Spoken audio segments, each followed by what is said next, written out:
if they expect me to walk away from Luton with nothing, I'll make very sure there's nothing to walk away from.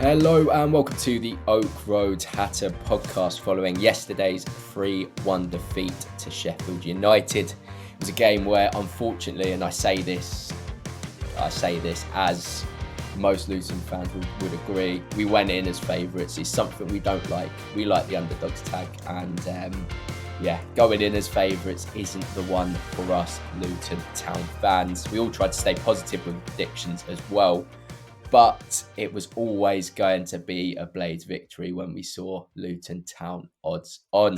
I'm here with Jamie Castle today. Jamie, how are you? I just feel like we all need to just let a big sigh out, don't we?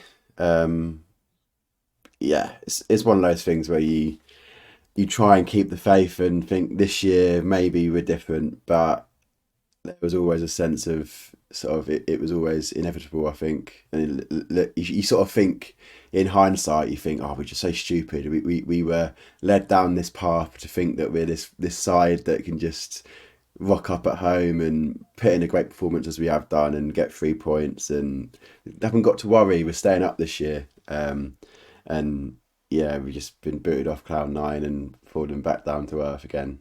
It'll be a tough one to talk about today, but let's get through it.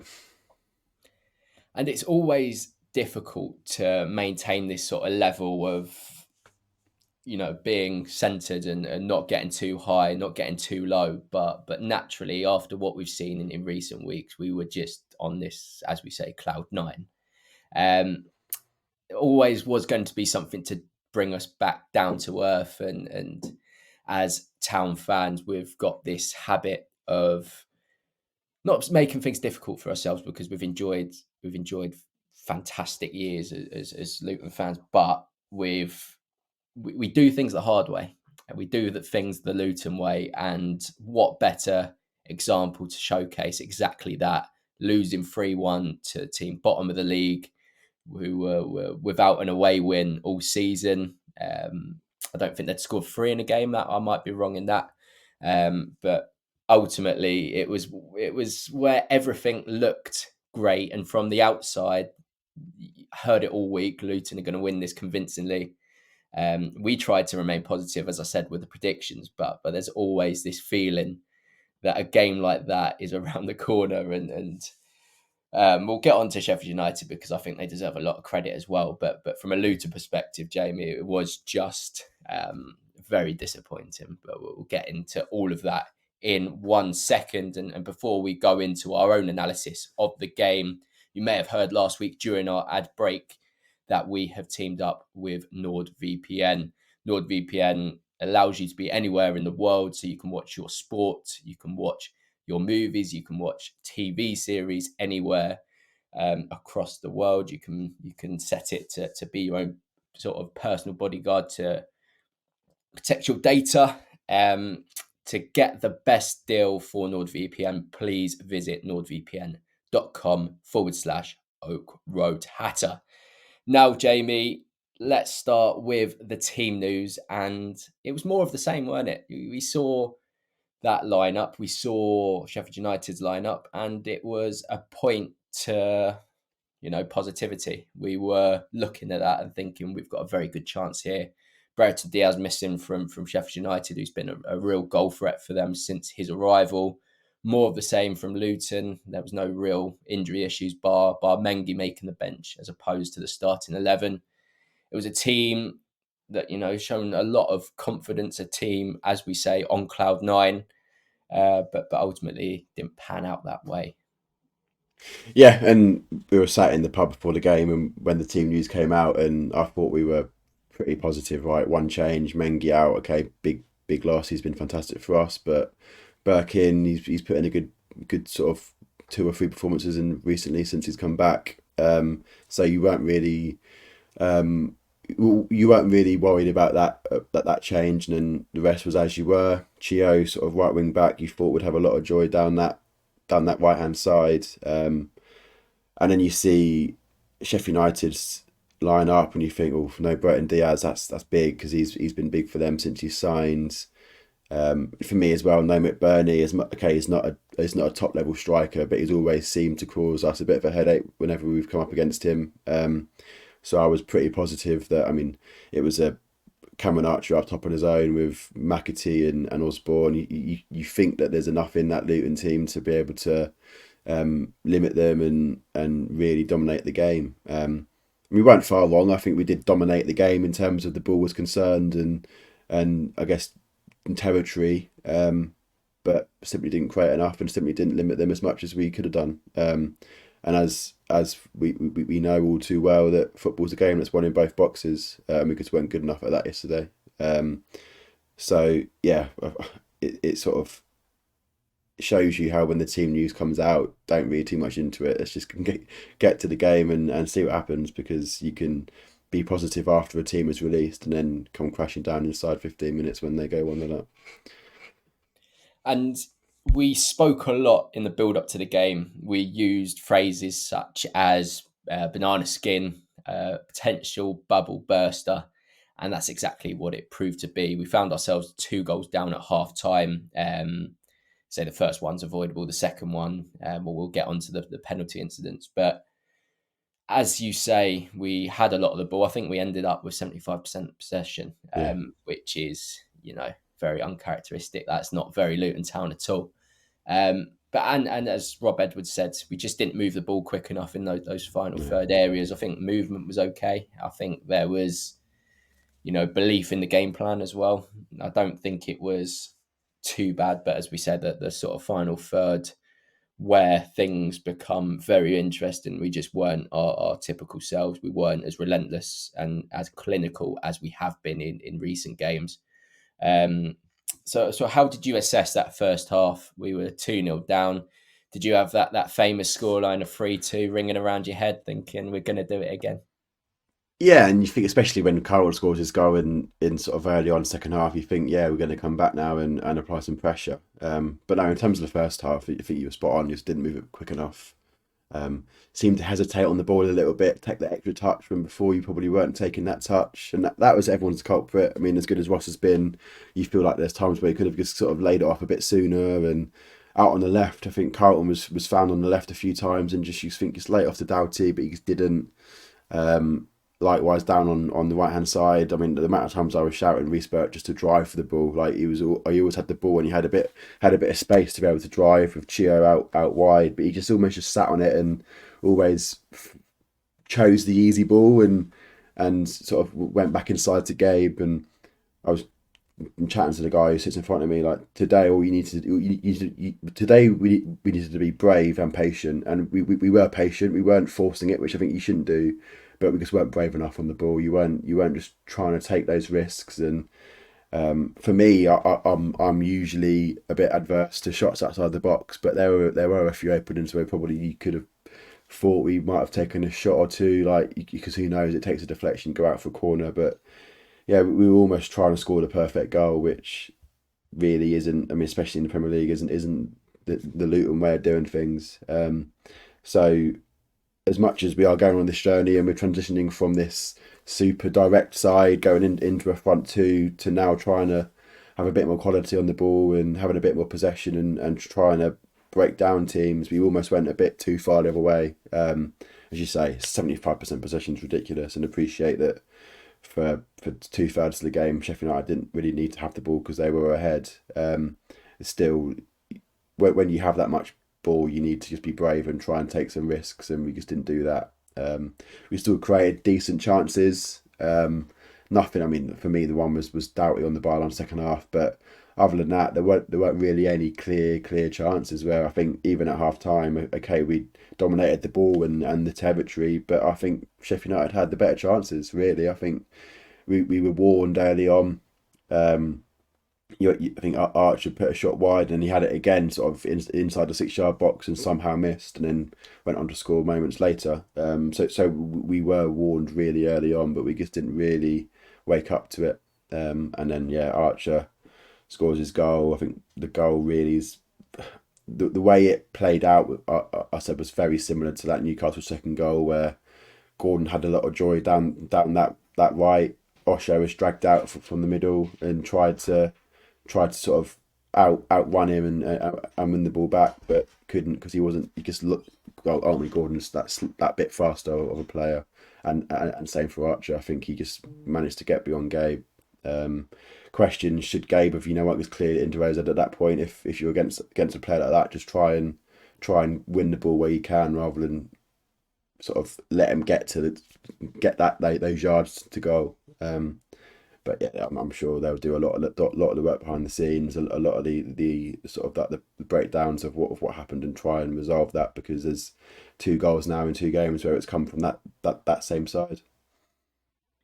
And naturally, being a Luton Town podcast, we're gonna dive into everything Luton based, but I think it was probably the perfect away day for Sheffield United, and a team that haven't had much joy on the road.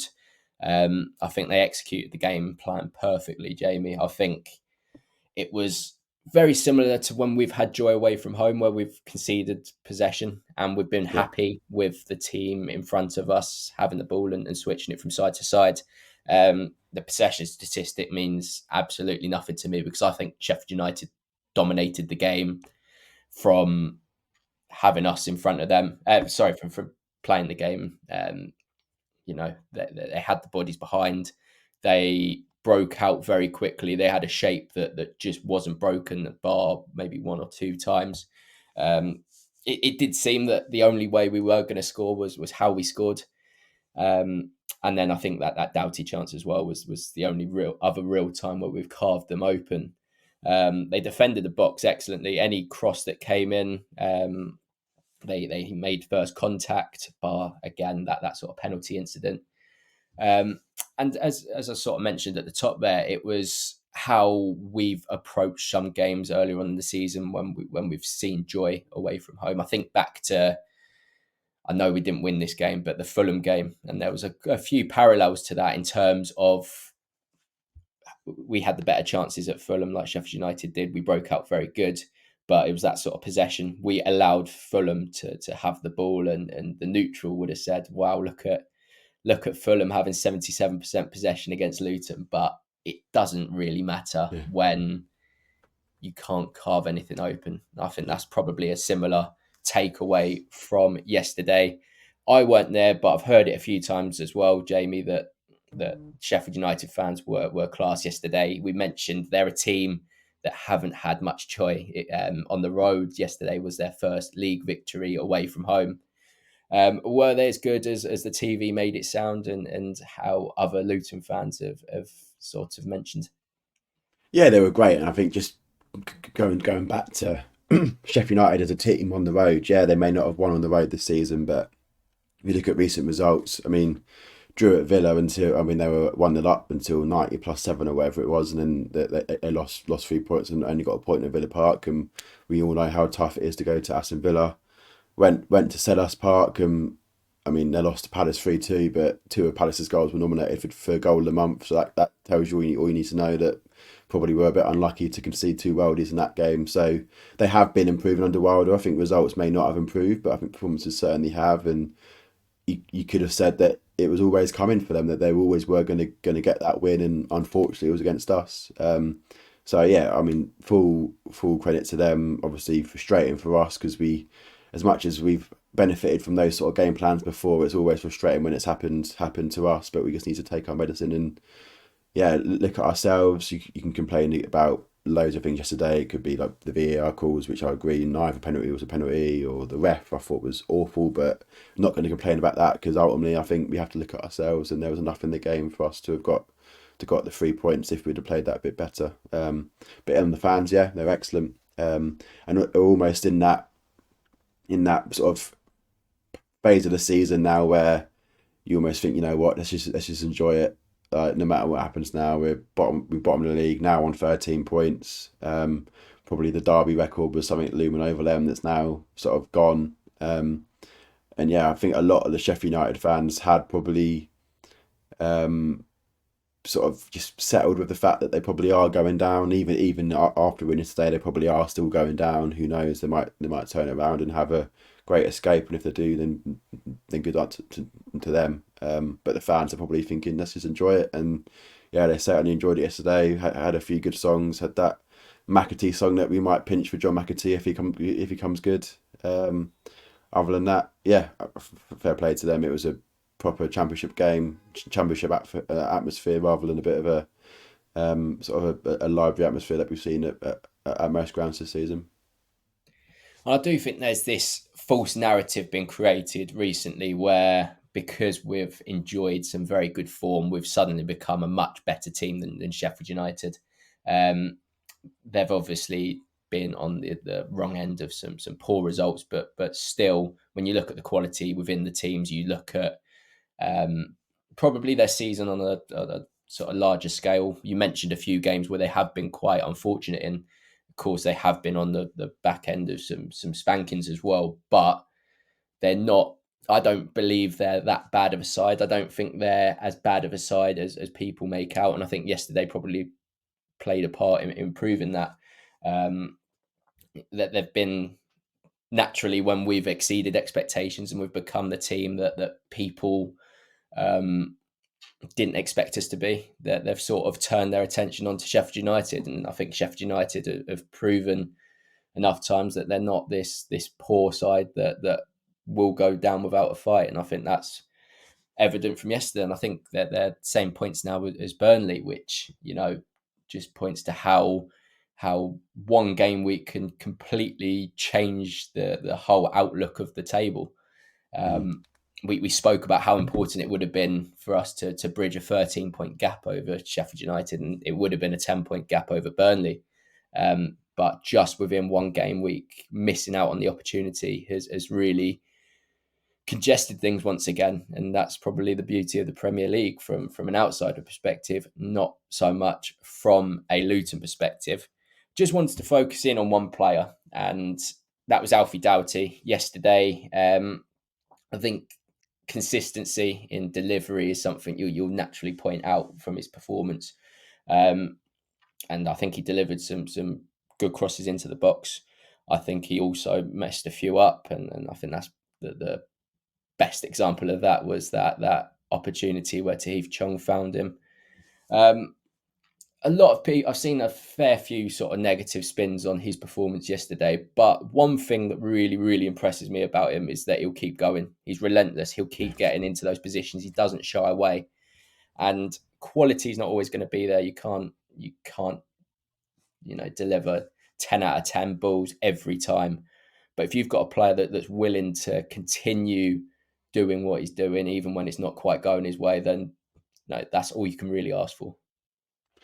Absolutely, and I think yesterday the weight of the FPL world was on his shoulders. I think so many people brought him into their teams on the back of an easy home game against Sheffield United, and then a double game week next week when we got Liverpool and United. So I think, I mean, I did as well. He was in my team, so yeah, that probably put a bit of unnecessary pressure on him. But in terms of performance, yeah, I think there certainly were some balls that were lacking. I think I mentioned the one in the second half where he just has to put a 5-yard flat pass onto either Colton or Eli's plate, and then it's 2-2. And then 5 minutes later, it's 3-1 Sheffield United. So that's one of the moments that I think you probably do amplify that moment, given how big that chance is in the grand scheme of the game, and goals change games, right? And that is absolutely correct. Goals do change games. But across the 90 minutes, yeah, he did put some stinkers in, but like most players do most weeks. But there still were one or two that you thought actually were very good balls. I think there was a couple of corners that either Carlton just missed or it just sort of fell onto Gabe's head and went over. So that. I mean, I think Alfie was probably unlucky to not get an assist yesterday. I think he'd certainly delivered enough balls of enough quality to be able to have found the back of the net if someone got on the end of it. And yeah, I think that's. I mean, I think what you said about Alfie is true, and the same with the rest of the team. Is even despite a lack of quality and an off day in terms of performance yesterday, you can't say that there was no effort there, because I think the players were trying for 99 minutes or whatever it was in the end. So it's frustrating as it is. You just need to keep your head up and go into Man United and think, you know what, it's an off day. If we play a bit better against Man United, we've got a good chance of getting 3 points there as well. And as much as it would make sense for us to beat Sheffield United and lose to Man United, doing it the Luton way means that we're going to lose to Sheffield United and beat Man United. So yeah, just encourage the players to keep your head up. It's an off day. Don't, as much as it feels like it's that the 90 minutes is unwound all of that sort of good feeling around the club of the results, we can't let that happen. We need to bounce into Man United, think, right, just write it off. It's happened. It's football. And bounce into Man United, just thinking, well, we put 4 past Brighton, so why can't we put 4 past Man United? And as we often say on this podcast, our ability to respond to setbacks is, unmatched. We respond very, very well, and I think as a fan base, largely we respond well after disappointment. We understand that yesterday was a poor result, was a fairly poor performance. But we won't let that as a fan base sort of come into our thinking when we look ahead to this Manchester United game. We don't dwell on the disappointments. We look ahead and we look at this Manchester United game and we see it as a really, really good opportunity to respond and naturally get back up to the highs we were feeling against Brighton and Newcastle. So in that respect, I've got no doubts that we will put things right from a performance perspective. Whether that breeds 3 points, that's still to be seen. One other player I do want to mention was Tahith Chong yesterday, because when he came on, like he often does, he gave us a kind of different dimension. We've mentioned this already, but that through ball he put to Alfie Doughty was... Yeah. You don't get many players that can play a pass with the precision and with the appreciation that he did there. He's just very exciting to watch when he gets on the ball, turns, his carrying ability. It's a completely different option for us off the bench. And I think he came on at a really sort of crucial time. And I think he's, doing a lot of good from the bench at the moment, similar to Colton, similar to Elijah when they had to bide their time. Do you think welcoming Tahith Chong back into the starting 11 fairly soon, quite timely for Manchester United, if it's then, do you think that's something we could be seeing fairly soon? Yeah, I think so. And if you forget the money we spent, right? I mean, he's now our most valuable signing. Now Giles has gone out the hole. I don't want to sort of be captain hindsight, because obviously we've lost and maybe we should have done this better, and I've now got information that we didn't have before. But maybe he's someone that we need to use more in those moments where you're trying to unlock a team and be a bit more brave on the ball and take more risks. I think he's certainly got the quality to be able to do that. You talk about maybe having a few more pot shots outside the box, and you think the one that Chong had just went past the post, and if that goes in, that could have been different. So maybe he's not a player to use when we're backs against the wall and sort of just trying to sit in and counter. Maybe he's a player that when we are on top, we can benefit more from. Should we have made the change earlier? Who knows? I mean, as good as Eli and Carlton have been, maybe we didn't need that strength and height up top. Maybe we needed that more of an out ball and a bit more quality on the ball. Because most of the time we had the ball in their half and there wasn't really much space to put crosses in the box and try and find Eli or Carlton, because either the line was really deep and the keeper could come out and claim it, or there wasn't really that space to find that direct ball that we often have to to the strikers. So maybe, with the benefit of hindsight, could we have changed a little bit and brought one of the big men off and gone to Chong a bit earlier? But who knows? That obviously it's all hindsight, and we'll never know whether that would have been a good change now. But it's something that I think we should certainly look at and think about if we are against a team that are camping in. I mean, we've got, what is it, 5 more games now against the bottom 9 at home this season. So that's 5 more games where we may see a similar sort of game where a team comes to us and camps in and tries to sort of be like, come on then, you try and beat us. So we certainly need to try and create a formula and find a solution to those sort of games, because we're probably going to see that game a few more times this season at home. And those games are going to be massive. We've got 5 more games against those sort of teams, and you certainly think we need to win at least 3 or 4 of those if we're going to stay up this year. So yeah, maybe we look at using Chong a bit more. We're going to head into a short break, but when we're back, we will speak about the penalty incidents that obviously got to Rob Edwards yesterday, and we'll also look at the Premier League table in a little bit more detail as we head into the rest of the campaign.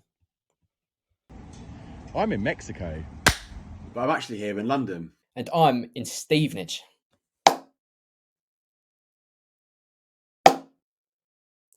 Oh, I'm actually stuck in Stevenage. I might be stuck in Stevenage, but thanks to NordVPN, with one click, I can be anywhere in the world, whenever, wherever. Bill, son, hang on. What about me? I'm basically in Holland every other week. What am I supposed to do with that? NordVPN works as your own little bodyguard, protecting your personal and sensitive data, making sure you're safe on the internet whenever, wherever. NordVPN is available for just the price of a coffee per month. And to get the best discount off your NordVPN plan, please go to nordvpn.com/Oak Road Hatter. There's no risk with Nord's 30-day money-back guarantee, and you'll help support our podcast. Link for this is in the podcast description box down below. Thank you very much. We are back for the second part of today's episode, where Jamie reluctantly said yes to coming on and talking after Luton Town 1, Sheffield United 3. One that we've already mentioned has brought us quite firmly back down to earth. There were 2 penalties given yesterday, Jamie, and as the Premier League has proven to be, controversial penalties are just part and parcel. Obviously, the first one was a penalty for them for a handball for Reece Burke. And then the second one was Vinny Souza allowing Colton Morris to score from the spot. My take on this, Jamie, is that neither should be penalties. Reece Burke is on his way down after using his arms to get some power. He's not even looking at the ball. And the same for Vinny Souza. I think that was even less of a penalty. But because he'd given the one on Burke, it felt like he had to give that. I also think that they, under the current laws of the game, they are penalties, but it's the law itself that needs to be looked at, because, if you continue to have those given as penalties, it just ruins. It can ruin games in the future, and it sort of evened itself out yesterday, but ultimately we could be talking more, not sternly, but we could have more of an opinion of those incidents yesterday if it was just one. I don't know what you think in terms of whether they should have been given as penalties and the actual sort of law itself. Yeah, I agree. I think should either of them be handball? In what I feel the handball rule should be, no. I think it's pretty ridiculous. Neither are penalties or should be penalties. But I'm pleased that there was consistency. That's all I ever asked for. So that makes me a bit less bothered, because there's times during games, not necessarily for decisions as game changing as a VAR penalty call, but where it could be like a foul on the striker where one's given and another one isn't.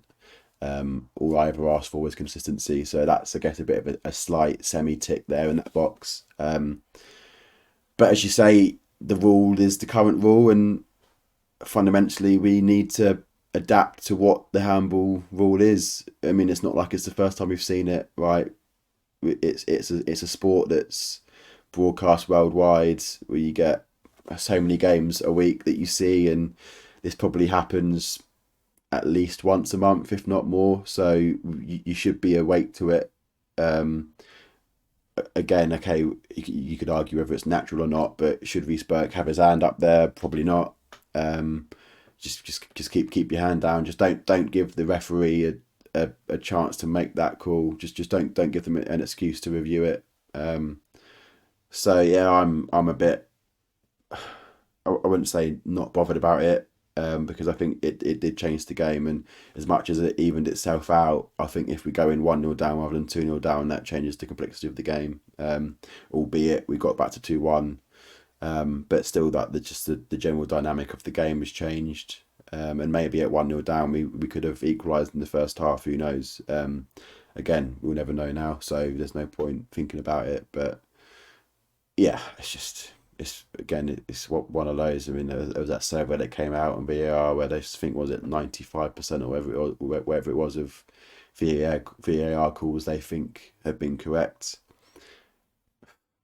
You can have an opinion on that. Well, I think most of those calls may have been correct per the rule book, but maybe some of the issues now is the rules need changing. You can just get into an absolute minefield of debate and discussion on this, and it's probably not one for a 45-minute long pod. It's probably one for an extra long special episode, and for pundits a lot more in the know and higher up in the world of sports media than two podcasters there. Well, let's talk about something else that probably two Luton Town podcasters shouldn't be talking about, but it's whilst we're Premier League, we might as well. That's the blue card. Instead of fixing the issues that are currently in the game, the Premier League are trying to take it in a new direction. I don't even know if it's Premier League. Is it the FA? No. I think it's more global lawmakers like IFAB, I think. Okay, and that's the blue card. Something given for dissent, something that tried to clamp down on time wasting, and in that respect you sort of commend the action of trying to clamp down on stuff like that, but whether this is the right approach is another question in itself. What do you make of the blue card potentially coming into play? I think that they've got their heart in the right place, but I just don't think they've got any common sense, do they really? Like, let's be honest, I think, again, we all would love to cut out time wasting and cut out players surrounding the referee to try and get someone booked. Like, of course, as a fan, we want that to go. But they've already got the tool in their pocket. You've got a yellow card, lads. If you book a keeper after half hour because he's time wasting at 1-0 up, he's going to stop doing it. And if you don't, you send him off. And then it's 10 men for the game. Like, you don't need to introduce this blue card. Like, it's like they've thought of a way of stamping it out, but not actually thought through the consequences. What happens if you give a player a blue card, and then that team are down to 10 men for 10 minutes, and then they're going to time waste more because then they would need to sit out that 10-minute spell, and then the game for 10 minutes is just going to be almost a write off because a team is going to camp in for 10 minutes and just change the way that they play.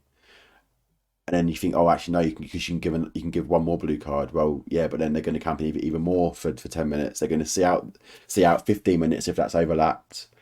What happens if you give a blue card to a keeper? Do you have to sub on a new keeper for 10 minutes, or do you have to put an actual player in goal? I just don't feel like they've fully thought it through. So I mean, thanks for having your heart in the right place, and I think they're on to something in terms of wanting to cut it out. But all you need to do is tell the referees, if someone time wastes like excessively, let's not talk about walking over to a throw in and wasting 15 seconds. Like, that's not what we're on about. But if someone excessively time wastes, so Fotheringham yesterday took a minute for a goal kick inside the first, whatever it was, you have a word, okay? First time, just Wes, don't time waste. You've been warned. Second time, you've been warned. Here's a yellow card. Third time, Wes, you're on a booking now. Don't time waste again. Fourth time, you're off, red card, second yellow. You've got that tool in your pocket already, so use it more. That's all you got. That's all you got to do is just change that. If a player is if a player is deemed to be dissentful to the referee, you book him. It's like, or you watch your mouth. I'm the ref. It's my idea, or it's my choice on what the outcome is of that foul or whatever. And then you've already got that tool in your pocket. So I just don't think we need to introduce another blue card. I think the general discourse amongst fans at the minute, which I probably agree with, is that the standard of refereeing in the country is at its all-time low, and referees can't make basic decisions based on the rule book as it is. So you're gonna add another layer of complexity. Like, I was pro VAR before it came in, because I thought it would help them, but quite clearly they're not competent enough to use the tool. As I always say, VAR as a tool is not the issue; it's the people using it. But quite clearly they're not competent enough to use the tool, so probably it should just be taken away. Likewise, like, you have these referees that seem to have ideas way above their station and will just throw it around willy-nilly and think, you know what, can't be asked to do with you, here's a blue card, get off the pitch for 10 minutes, when actually it's probably not even time wasting too much. It's just they've had a bit of cramp and they're sort of hobbling over they're walking over to the side to sort of get some treatment or whatever. So yeah, I just think there needs to be a general review of refereeing in total, rather than just looking at this blue card as a way of stamping out something that does exist, but something you can deal with using what you already have in your pocket. Yeah, I think technology's complicated refereeing so much, and I think VAR is a tool that's supposed to ease the workload on referees, but it hasn't worked that way so far.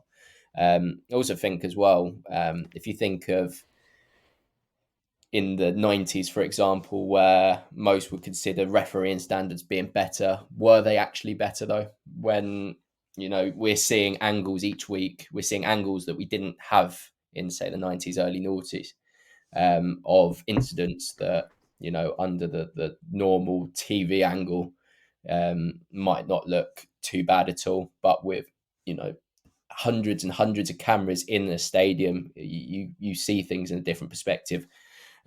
You don't necessarily see them in a true perspective as well. But I think that makes some decisions that referees make look a lot worse than they possibly are. So I do think referees have it difficult. At the same time, I still think there are some absolutely ridiculous decisions that go on week in, week out. I think Rob Edwards is, as he often does, said it absolutely perfectly when asked about VAR and its implementation. He mentions the fact that there's some decisions that go to VAR that, I don't know, kind of shift the blame from the referee to somebody else that's making a subjective decision. He agrees with it from objective decisions like offside, but there's certain incidents, for example, a high foot landing on somebody's knee or whatever, that is just somebody else's perception, somebody outside the game, somebody that doesn't really know the context of the game, somebody that's just watching from wherever it is. There's a lot is so much to unpack when it comes to refereeing decisions and the implementation of VAR. And as we said at the top, it's probably best for a longer episode and probably get people on that are on sort of both sides of the spectrum. But yeah, I think it's fair to say that there are lots of refereeing decisions week in, week out that cost games, and with money in football being as expensive as it is, they become costly, these decisions. Jamie, let's talk about the Premier League table now. I think we mentioned it a fair few times that yesterday we could have bridged a 13-point gap over Sheffield United, a 10-point gap over Burnley, but as it is, it's still quite tightly compact down there. Sheffield United are on 13 from 24, same as Burnley. Then it's Everton, who are 19 from 24. Luton, 20 from 23. Forest 21 from 24, Palace 24 from 23. We'll probably go up to Brentford in 14th at 25 from 23. Still tightly compact. It could have been better, but ultimately, would you have anticipated at the start of the season that coming to 60% of the season, we'd be outside the relegation places and have a game in hand on the three teams below us? It's a very good position to be in, without taking yesterday's result into account and the possibility of being even further ahead. Can we be content as Luton fans about the position we're in?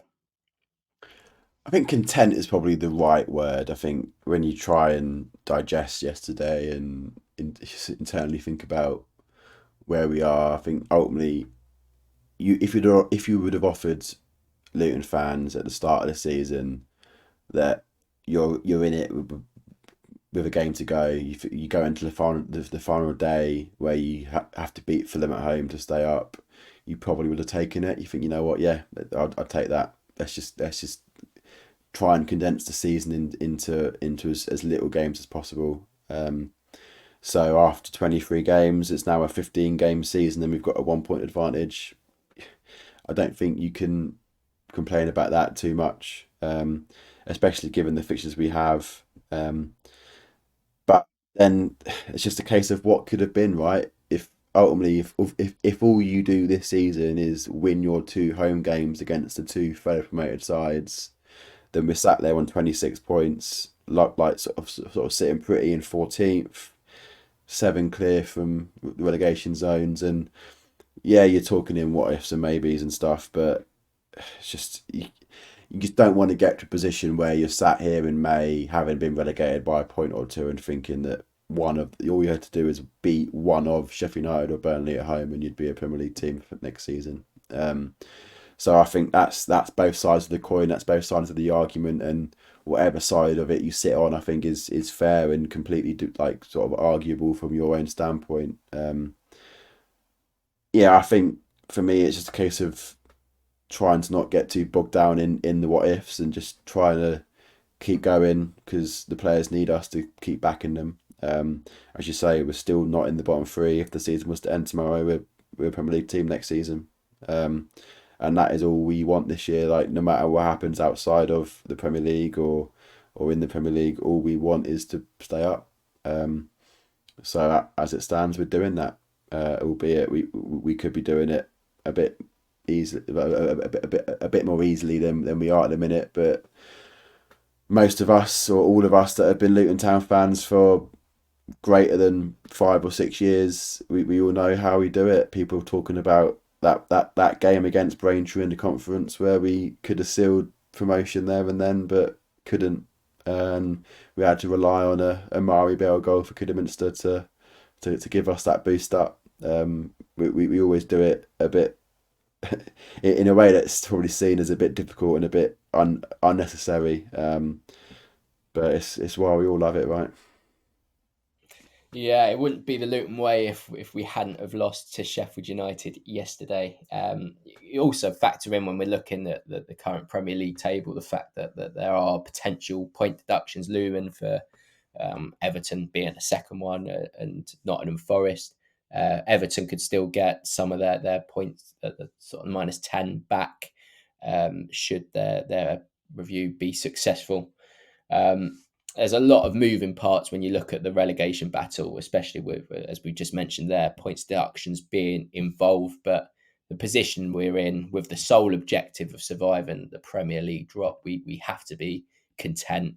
Of course, it's difficult to feel fully positive after yesterday and having the opportunity to bridge that gap even further. But ultimately, 20 points from 23, a point above the drop, still having a game in hand and still having a lot of those teams in and around us to play at home might not necessarily be a good thing if yesterday's anything to go by. But ultimately, regardless of what happened yesterday, you still want to welcome the likes of Everton, Brentford, teams in and around us to Kenilworth Road. As we come to the end of the season, those games will be massive, and naturally Kenilworth Road will respond to that. Jamie, big thank you for joining me today, and a big thank you to everybody watching and listening. We'll be back later on in the week, trying to think what day it is today, later on this week, to give it the big Manchester United preview, a game where us Town fans can be confident of a response at least. It's going to be a good one next Sunday. 4:30 is the Super Sunday. 4:30 on a Sunday. It's one to get excited for, of course. But until then, it is goodbye from us.